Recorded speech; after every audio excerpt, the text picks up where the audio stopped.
This morning, let's explore determining, doing, deceiving, and the meaning of life. This is Lama Jigme Gyatso of the Buddha Joy Meditation School. Welcome to Meditate Like a Jedi. This is the Lama you are looking for. This morning we could chant and meditate and enjoy a lesson or two. But first, if you love Star Wars and you wish to meditate as transformatively as Luke Skywalker learned to do on Dagobah under the guidance of Yoda, be sure to subscribe and ring that notification bell. Let's see, let's tap button 5 right quick and away we go.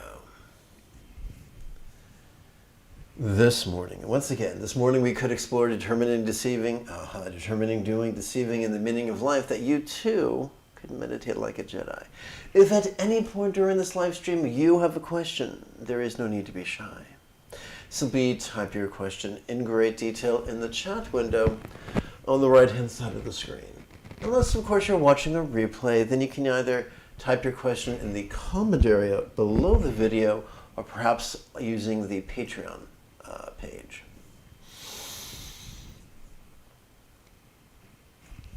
This comes to us from the 9th passage of the final meditation manual by Dzalpatul Rinpoche, a great Tibetan yogi from the late 1800s. This text has been adapted and amplified by yours truly based upon the translation by the Padmakara group. Now, that the lawyers are happy, let's move on. So first I shall read it to you, and then I shall explain it. In this dark age, what people think and do is vile. None of them will help you. They could deceive and trick you. And for you to be of any help to them will be hard. Could it not be best to quit the whole rat race?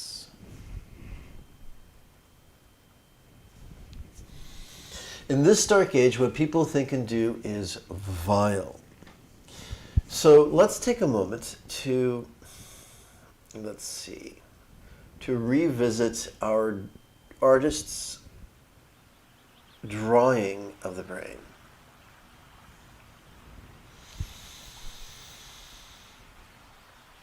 Well, I guess before we do that, it would be better if we returned to page 5.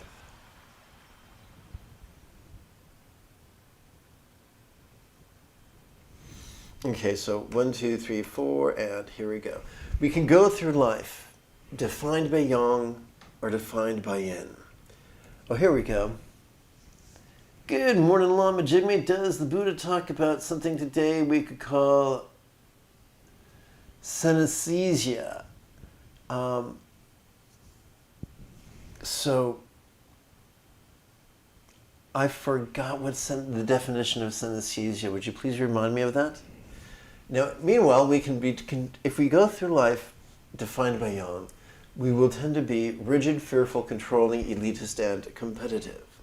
If we go through life determined to be controlled by yin, we will be much more flexible, loving, laid-back, egalitarian, and cooperative. And while I'm waiting on that definition, let's return now to the image of the brain. I'm going to hit button 7 and do my best to access the pointer. Okay, so arguably the seat of yang is the underbrain. Right over here, I think, is the amygdala, the seat of fear. Just a few inches north, we have the anterior cingulate gyrus, the seat of empathy. We can be controlled by fear or defined by love. This dichotomy has been explored by many luminaries for many millennia. Approximately 2,000 years ago, the Christian author John, in his first episode, wrote, perfect love drives out fear, and in several verses later says that God is love. In other words, love will make our life into a paradise. Fear will turn our life into a living hell. Now, let's elaborate. Let's return back to page 5, or yes, page 5.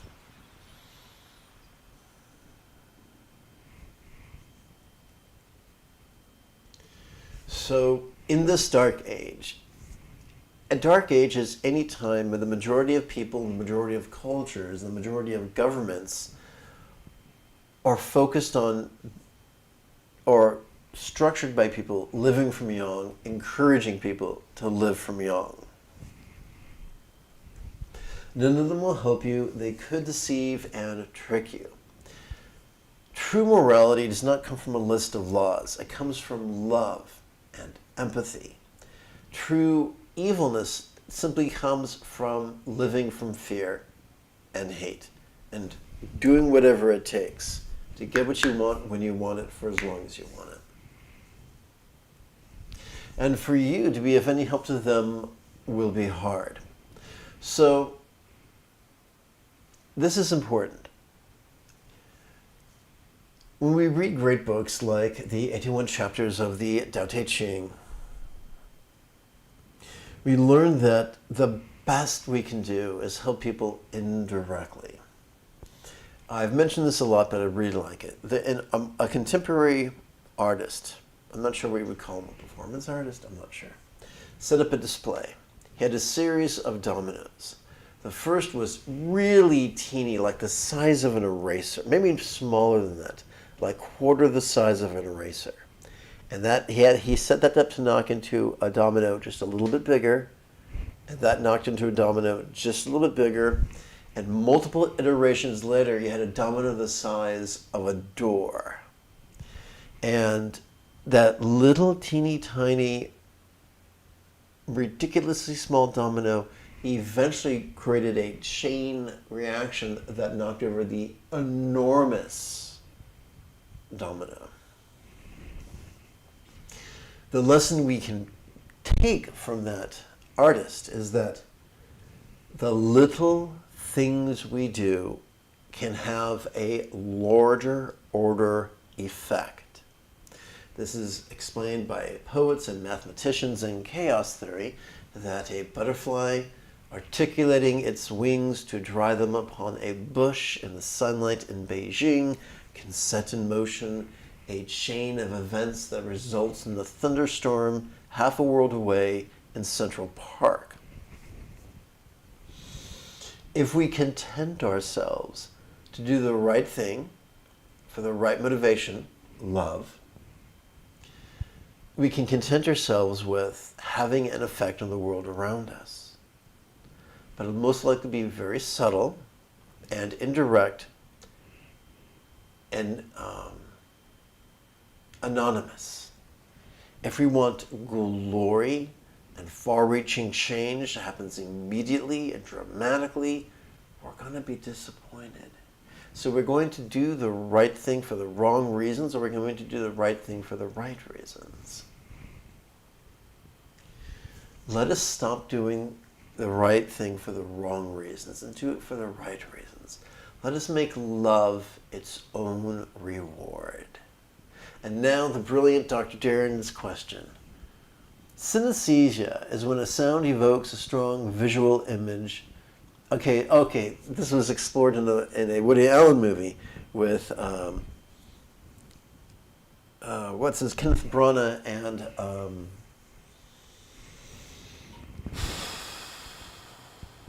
a brilliant female actor whose name eludes me at the moment.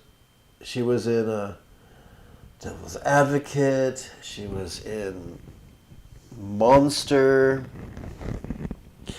I think she got an Academy Award for Monster. I feel very bad that her name's eluding me.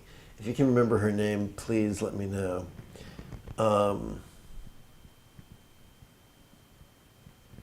She was in Mad Max Fury Road as Furiosa. But anyway, moving on.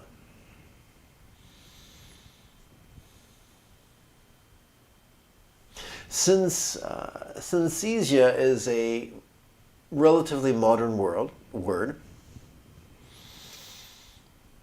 the odds of him speaking directly on the subject are very poor. However, good news. Real quick, I'm going to change the screen to make it more appropriate. Let's see, here we go. Consider, if you will, the 7 enlightenment factors. The first one is mindfulness. The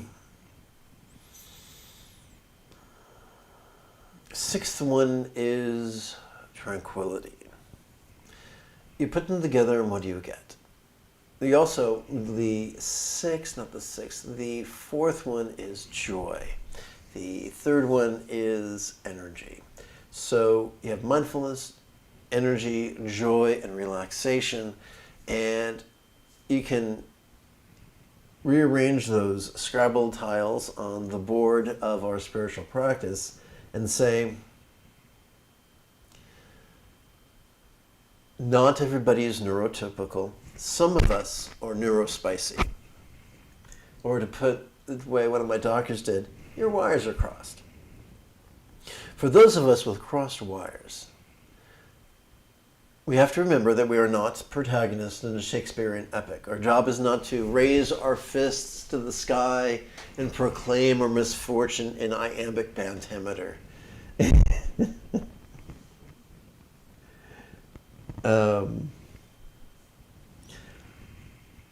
We have to be honest with our strengths and our limitations,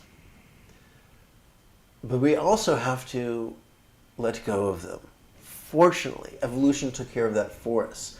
We are already wired to physically relax and mentally release in harmony with each out-breath by relying upon our parasympathetic nervous system in the most fundamental region of our central nervous system, the cervical and lumbar spinal cords. So that's pretty wild. That's wild and wacky stuff. If we can do so playfully, joyfully.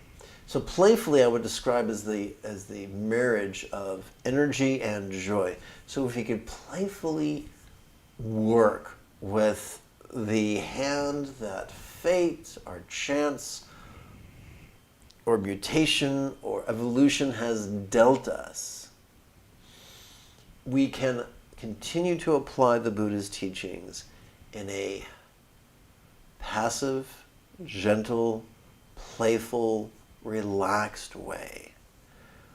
See, I don't know about you, but I was raised to be really, really controlling and really, really frightened and really, really fastidious. You know, the whole thing that if you don't do everything perfectly all the time and read your primary caretaker's mind, they are going to lavish you with cold pricklies, really negative emotions. So those of us raised with less than optimal primary caretakers learned the wrong lessons. We learned to second guess ourselves, second guess everyone, to be really quick thinking, and to be overly nimble-minded in an effort to control everything, to avoid a physical slapdown or an emotional slapdown. And once again, those of us raised that way learned the wrong lessons. Fortunately, there have been luminaries that taught us that the path of yang will lead us 50 miles an hour ahead first into a brick wall. And that if we want to be peaceful and happy and fulfilled, we need the path of yin. We need to swap out being rigid, fearful, controlling, elitist, and competitive and cruel with being flexible, loving, laid back, egalitarian, cooperative, and kind. So when we practice meditation, our job is not to sit at our drafting desk and meticulously diagram every experience. It doesn't work that way. I've tried it. It doesn't give you great results. What does give you great results is to practice in a very gentle way. What if the only label we ever used during meditation was the monosyllabic pronoun this, well, then it wouldn't matter what we're labeling our experience.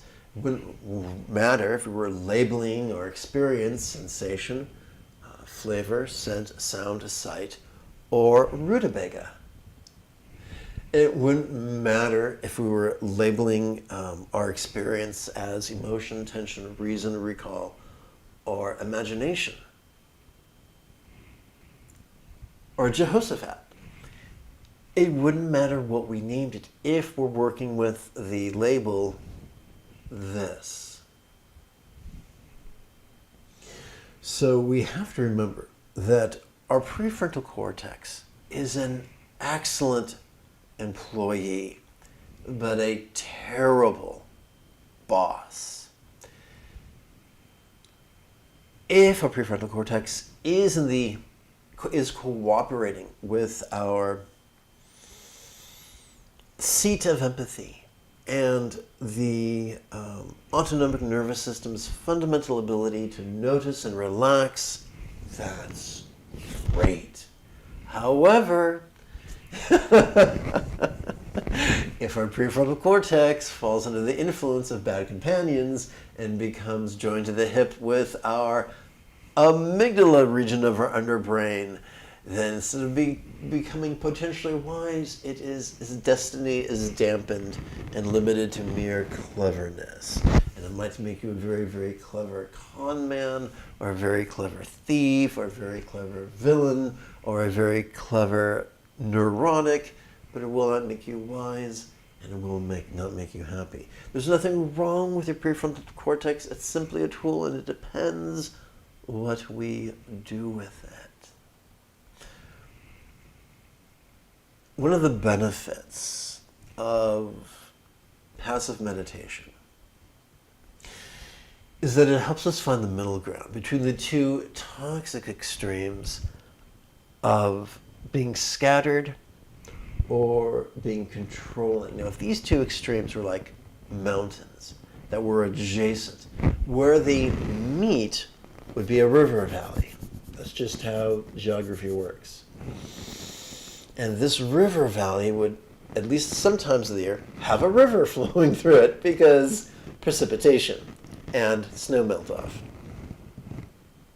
So this river valley could be likened to the midpoint between scatteredness and controlling, which creates the centered spontaneity, the stream, the river of centered spontaneity upon which our choices and utterances and deeds can flow.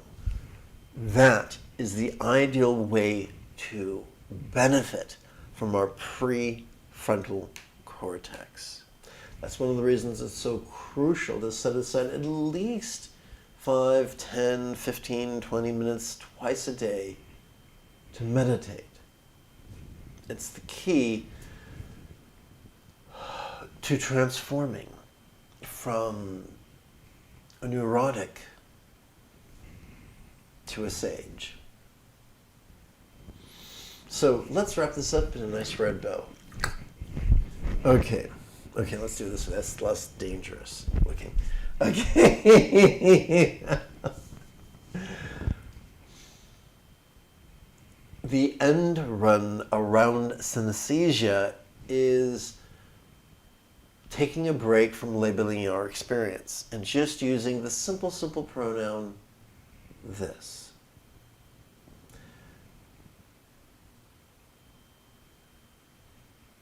Regardless of the confusion, we are still wired by evolution to perceive, regardless of how we label that perception.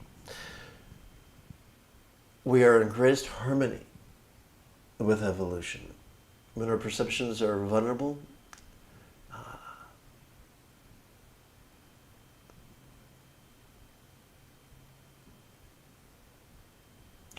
passive, visceral, and spontaneous.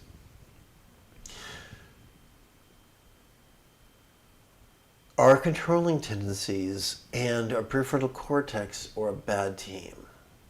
Our acquiescence and our prefrontal cortex are a good team. So,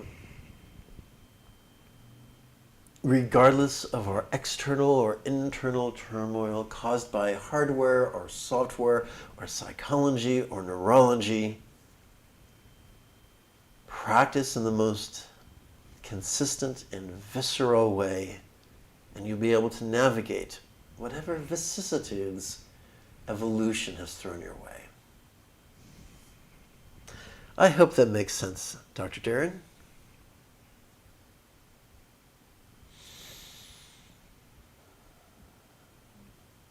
Still having trouble with that actor's name.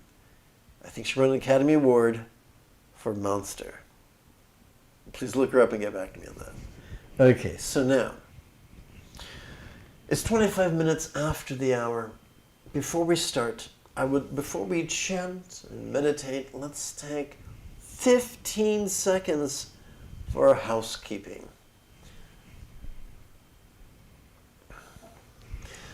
If there are lessons you'd like to request, or if you simply wish to support the continued availability of these classes, there is a Patreon link in the description area below the video. You're utterly welcome. Now I gotta look at that actor's name because I don't want to be a big old sexist. So give me a second here. Looking up a name. Going to IMDb. I'm going to feel like a horse's ass. I'm going to remember. Charlene Theroux. I don't know how to pronounce her last name. It looks like it's French. Sorry to everyone who speaks French. But Charlene Theroux, I think that's her last name. That's the actor I'm thinking of. Whew.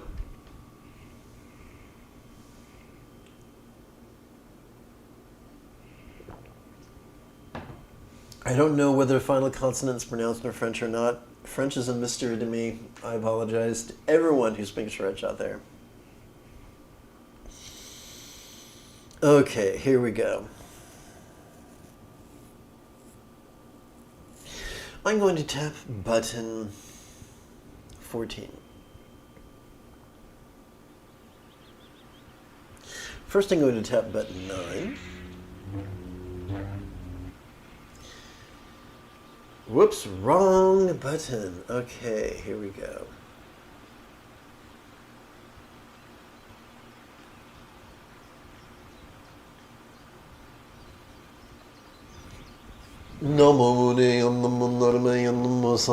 Liberation Forum. I rely upon the Buddha's example. I rely upon the Buddha's instructions. I rely upon the Buddha's students that I might help all beings to experience liberation. Namo Muni and Namo Dharma and Namo Sangha Liberation Forum. Namo Buddha and Namo Dharma and Namo Sangha Liberation Forum. Namo Muni and Namo Dharma and Namo Sangha Liberation Forum.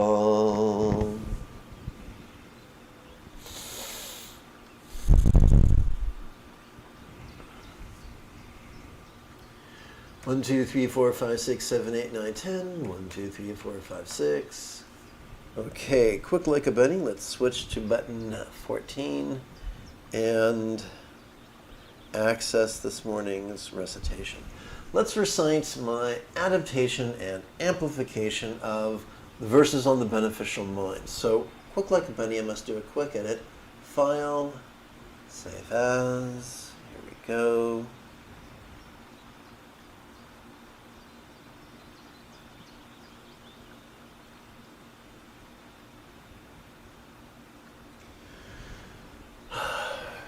Okay, the screen's going to go nuts. 2, 0, 2, 3.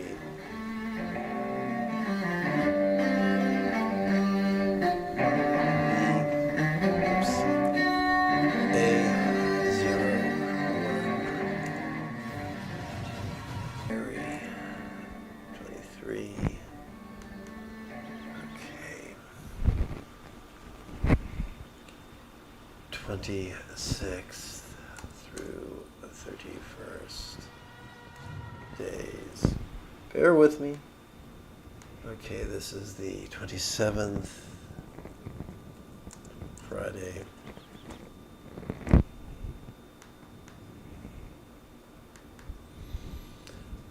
27 January 23A. Now let's hit save. Okay, 1, 2, 3. And this is going to be, 27 January 23A, adapted and amplified. Okay, so almost there. I'm going to tap button 14.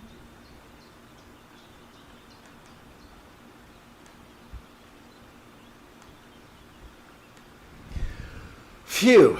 Okay, we should be good to go.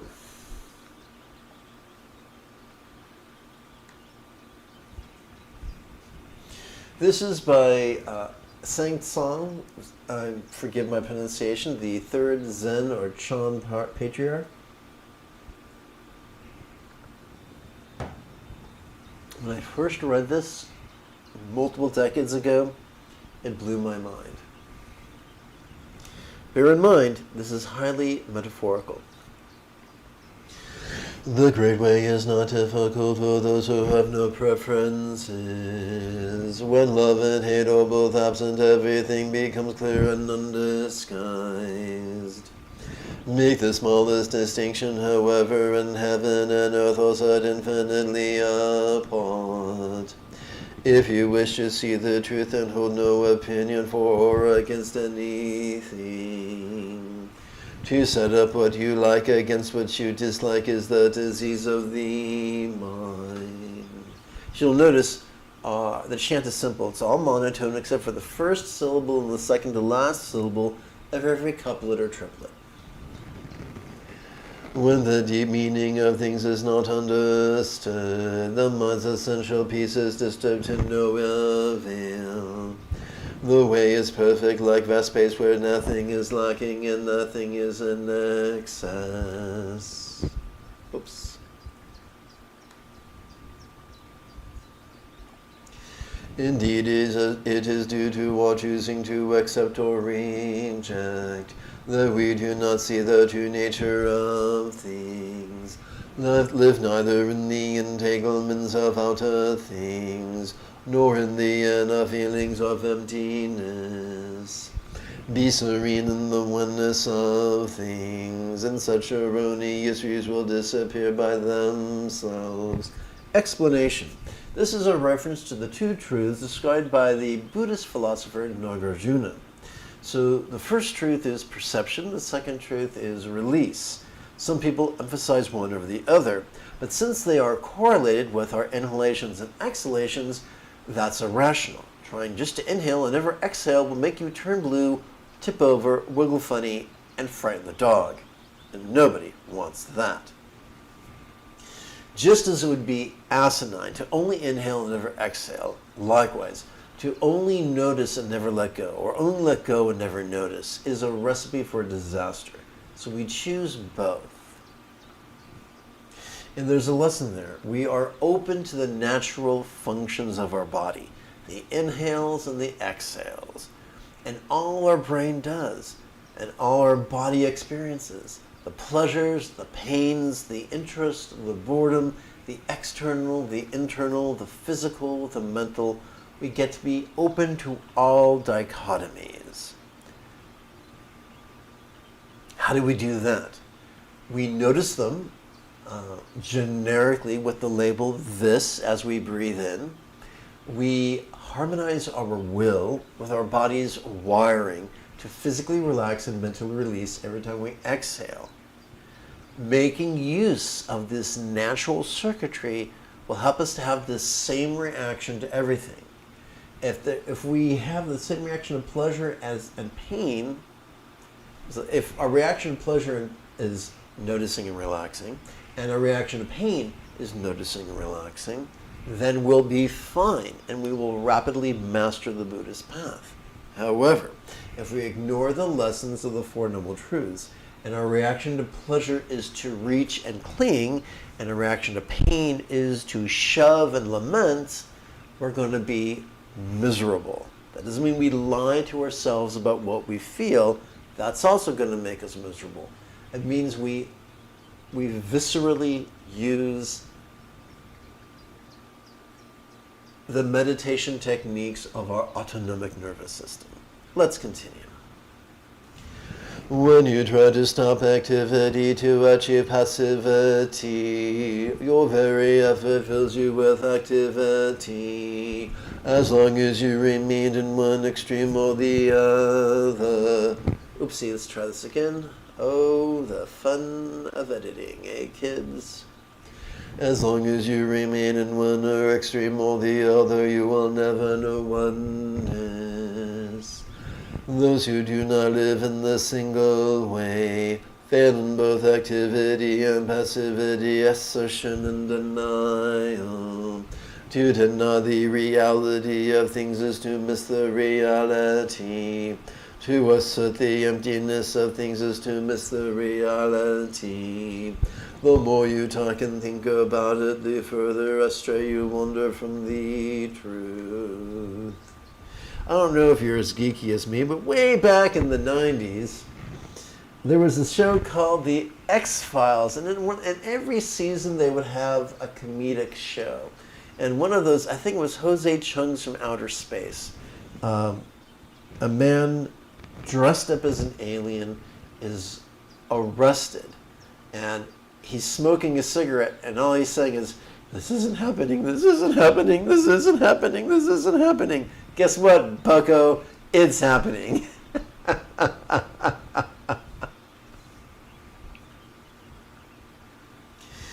Stop talking and thinking that there is nothing you will not be able to know. So let's take a moment and look at history for a second. As long as there have been spiritual traditions, there have been leaders who try to profit from those spiritual traditions. Have you ever noticed that the more dictatorial and fascistic a government is, the more they embrace rigid, fundamentalist religion, regardless of the religion, whether it be Islam or Christianity or Judaism or Taoism or Hinduism or Buddhism or another ism. Those in control who wish to manipulate the masses always will favor a rigid approach.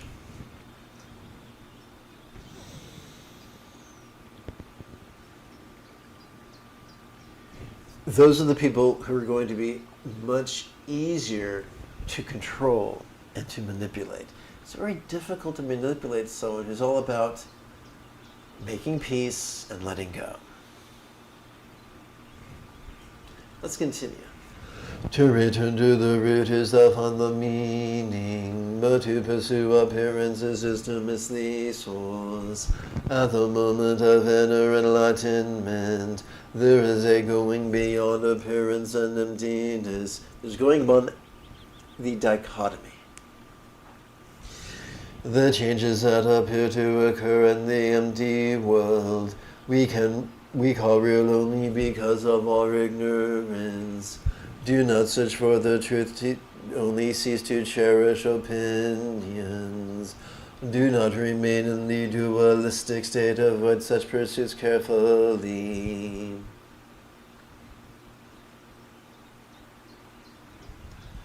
That's really weird, isn't it? For some reason. Oh wow, man. Sound like Cheech and Chong. Oh wow, man.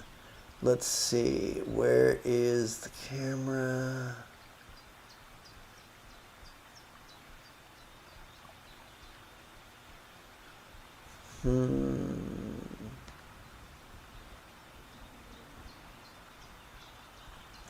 Webcam, here it is. Okay.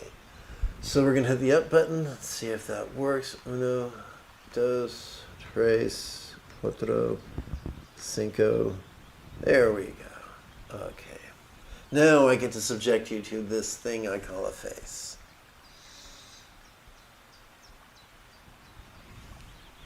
Even if there is even a trace of this and that of right and wrong, thy mind essence will be lost in confusion. Although all dualities come from the one, do not be attached even to this one. So this is a great irony, is that in the name of oneness we eschew everything that isn't oneness, which we will never experience oneness. Let's not do that. What shall we do? Persist with the basic practice. Whatever we experience, notice it and relax, in harmony with the cycles of your respiration. When the mind exists undisturbed in the way, and nothing in the world can offend, and when nothing can no longer offend, it ceases to exist in the old way. When no discriminating thoughts arise, the old mind ceases to exist. When thought objects vanish, the thinking subject vanishes. And when the mind vanishes, objects vanish. Literally or metaphorically? Metaphorically. Things are objects because of the subject mind. The mind subject is such because of things object. Understand the relativity of these two and the basic reality, the unity of emptiness. In this emptiness, the two are indistinguishable, and each contains in itself the whole world. If you do not discriminate between coarse and fine, you will not be tempted to prejudice and opinion. Now, we're not being told to lobotomize ourselves. We are wired to notice the difference. But what separates the adults from the children is using the same coping mechanism for whatever we experience. Coarse or fine, pleasurable or painful, funny or not so funny. You get the idea.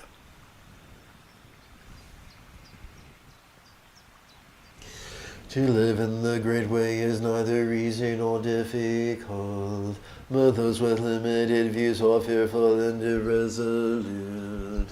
The faster they hurry, the slower they go, and clinging attachment cannot be limited. Even to be attached to the idea of enlightenment is to go astray. There's nothing wrong with enlightenment, but we don't want to pursue it neurotically. We want to pursue it in the most strategically sound way, which is not by using superstition or fear or hate, but by using the fundamental technique.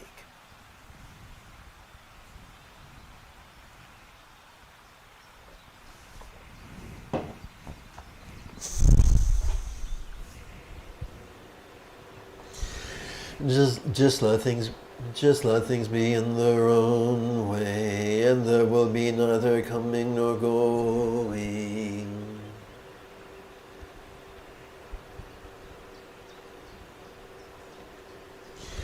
Obey the nature of things, your own nature, and you will walk freely and undisturbed. So let's explore this real quick. What is Buddha nature? Well, if you like literalism, it's going to be this very confusing, ambiguous thing. But if you are comfortable with the idea that some things are figurative, that Buddha nature simply means that you have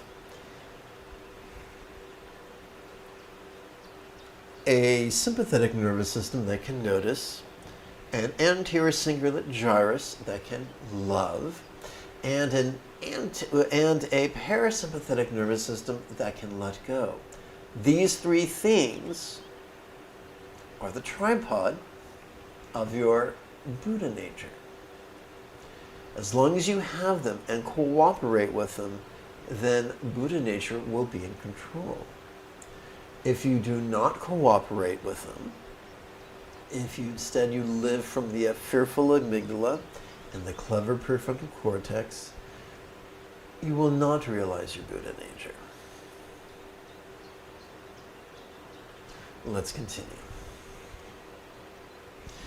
When thought is in bondage, the truth is hidden, for everything is murky and unclear, and the burdensome practice of judging brings annoyance and weariness. What benefit can be derived from distinctions and separations? If you wish to move in the one way, do not dislike even the world of senses and ideas. This does not mean we lie to ourselves about what we're experiencing. Excuse me.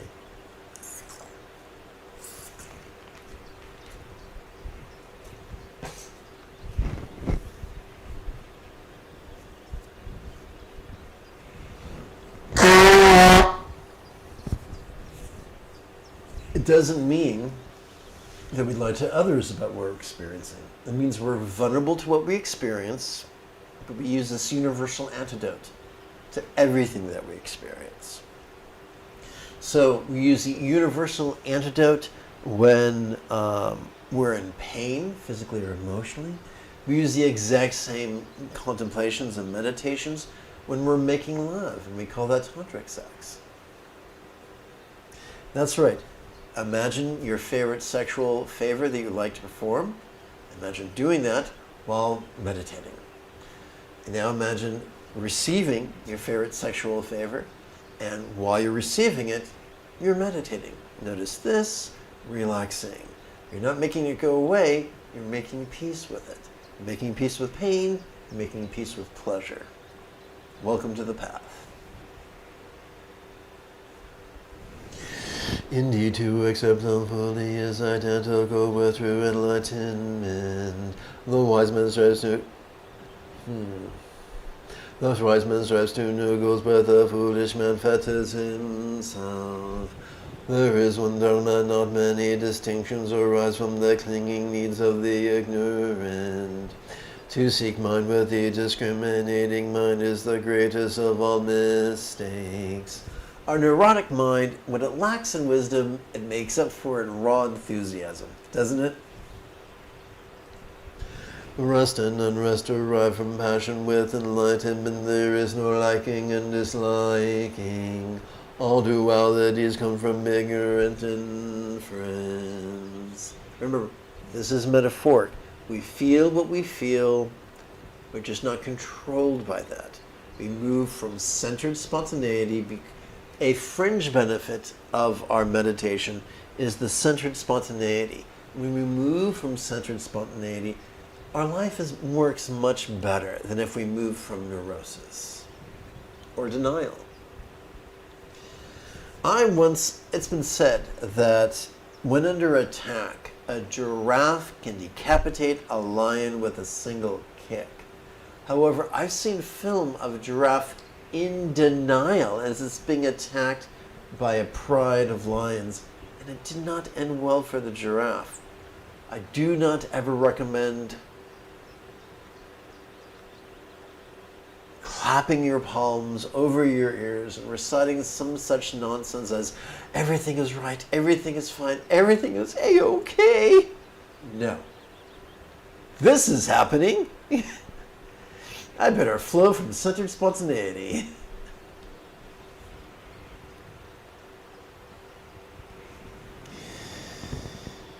They are like dreams or flowers, and they are foolish, try to grasp them. Gain and loss, right and wrong, such things must finally be abolished at once. Okay, the screen is going to go nuts. I will deal with it momentarily.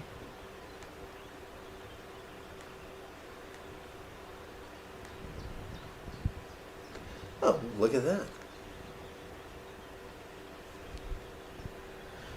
If the eye never sleeps, all dreams will naturally cease. If the mind makes no discriminations, the 10,000 things are as they are of single essence. To understand the mystery of this one essence is to be released from all entanglements. When all things are seen equally, the timeless self-essence is richer. No comparisons or analogies are possible to this causeless, relationless state. Consider movement stationary, and the stationary in motion, both movement and rest disappear. When such dualities cease to exist, oneness itself cannot exist. To this ultimate finality, no law or description applies. For the For the unified mind in accord with the way all self-centered striving ceases. Doubt and new resolutions vanish, and life and true benefit is possible. With a single stroke we are free from bondage, nothing things do us and we hold to nothing. All is empty, clear, self-illuminating with no exertion of mind's power. Here thought, feeling, knowledge, and imagination are of no value. One moment. With a single stroke we are free from bondage, nothing clings to us and we hold to nothing. All is empty, clear, self-illuminating with no exertion of mind's power. Here thought, feeling, knowledge, and imagination are of no value. In this world of suchness there is neither self nor other than self. To come directly into harmony with this reality, just say when turmoil arises not to.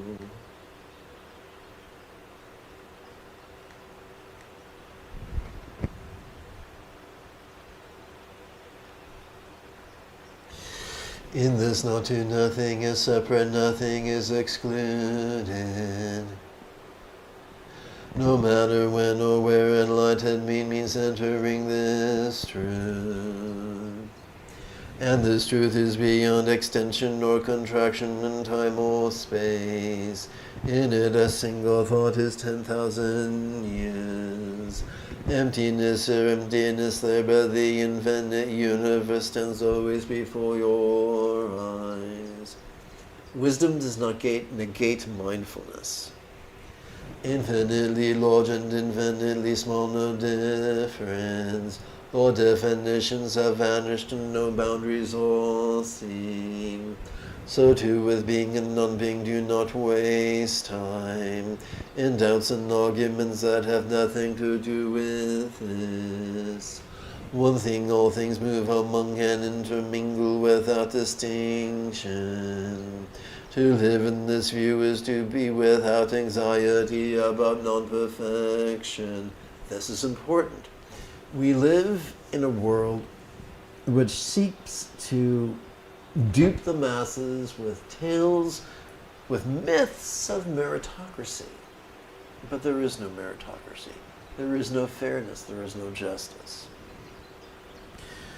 The billionaire does not work 1 billion times harder than the minimum wage person. It is impossible. Nor does he work 1 billion times smarter than the minimum wage person. The rich are not better. The poor are not worse.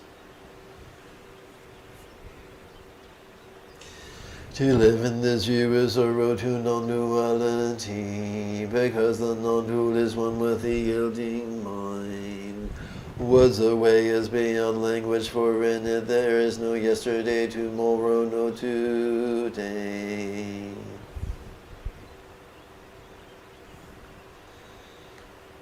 Okay, kids, let's meditate.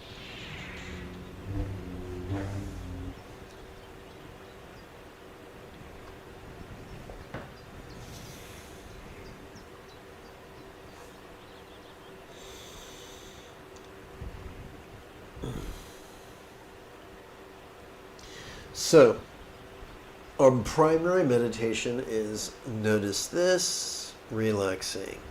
When we find ourselves in turmoil, we take a quick detour into the pit stop of contemplation. This and that, how not to. You might say, how do I know what this is? How do I know what that is? You're wired to. So don't worry about that.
What makes these words work is that they are in harmony with our inhalation and our exhalation, and especially our neurology is optimized for observation and relaxation.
So if you've just joined us, our primary meditation is notice this relaxing. When we find ourselves thrust into turmoil, we play with the contemplation, this and that, how not to. What makes both of these work is the fact that because of the nature of our autonomic nervous system, every time we inhale, we are prone to notice things, and every time we exhale, we are prone to relax. Align your intention with these natural processes, and this contemplation and meditation could serve you well.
May all beings practice of kind communication, conduct, and calmness with spontaneous and uncontrived. May everyone be free from stress, may everyone be happy, may no one be separated from the happiness. May everyone have balance from the tyranny of hating, craving, and clinging free.